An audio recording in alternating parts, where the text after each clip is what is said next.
Election में manifesto एक ऐसी चीज़ है जिसके बगैर कोई पार्टी मैदान में नहीं उतरती। लेकिन कभी कभी मैनिफेस्टो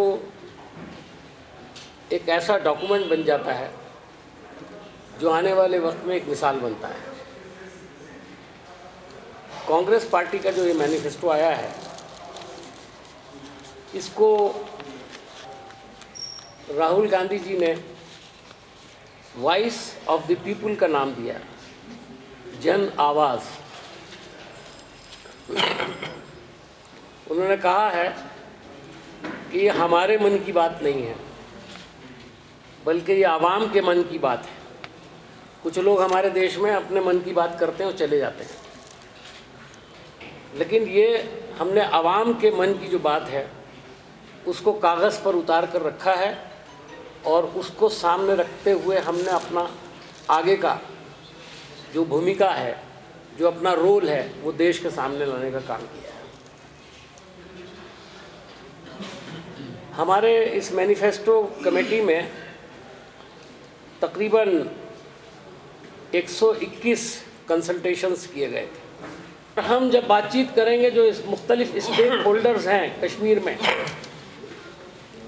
उनसे बातचीत करेंगे और कोई प्री कंडीशंस उसके अंदर नहीं होंगी। जिस तरह की प्री कंडीशंस लगाई जाती हैं, कांग्रेस पार्टी उस तरह की प्री कंडीशंस में यकीन नहीं रखती है। और कश्मीर के हालात जिस तरह से बिगड़े हैं, हमारा बहुत ही फर्म व्यू है कि कश्मीर के मसले को हल करने के लिए एक बड़े दिल से बातचीत को करना चाहिए। लार्ज हार्टेड अप्रोच हमारी होनी चाहिए। दूसरी अहम बात यह है कि कांग्रेस पार्टी ने यह भी तय किया है कि आफ्स्पा और डिस्टर्ब एरिया एक्ट, इन दोनों को रिव्यू करना ज़रूरी है और इसको हम रिव्यू करना चाहते हैं। हम पर क्रिटिसिज्म हो रहा है कि हम गद्दार हो गए हैं। हम पर इल्ज़ाम लगा रहे हैं कि हम लोग सिक्योरिटी फोर्सेस के ख़िलाफ़ काम कर रहे हैं।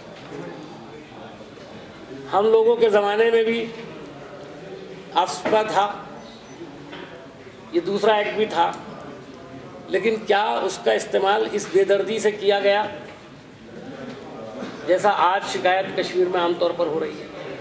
तो इसको रिव्यू करने की ज़रूरत है।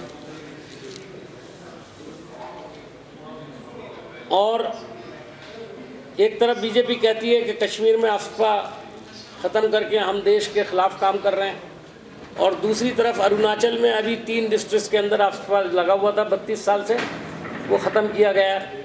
एक और स्टेट यानी मेघालय में पहले आफ्स्पा को ख़त्म किया गया 2015 में, और वो बीजेपी के दौर में हुआ। अगर भारतीय जनता पार्टी आफ्स्पा लागू कुछ जो है लगे पर लागू है उसको ख़त्म करे तो वो सारा काम देशभक्ति का है।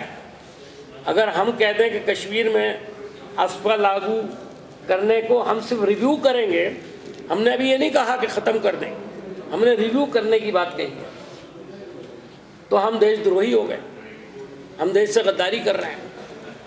और कल हमारे ऊपर इस किस्म का कानून, हमारे किसी लीडर के ऊपर उस तरह का कानून सेडिशन के तहत लगाया भी जा सकता है, जैसा जिसको हम ख़त्म करने के लिए आपसे बात कर रहे थे।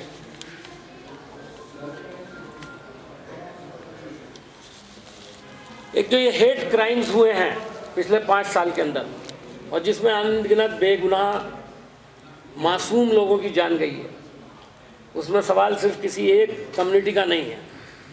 ज़्यादातर लोग वीकर सेक्शंस के हैं, चाहे वो मुस्लिम हों, चाहे वो दलित हों, चाहे वो और कमज़ोर तबकात के लोग हों। उनको जिस तरह से मारने का काम किया गया है, डराने का काम किया गया है, उनके ख़िलाफ़ एक तरह से इंजीनियर्ड मॉब वायलेंस किए गए हैं, इसके ख़िलाफ़ हम फौरी तौर पर एक कानून लेकर के आएंगे।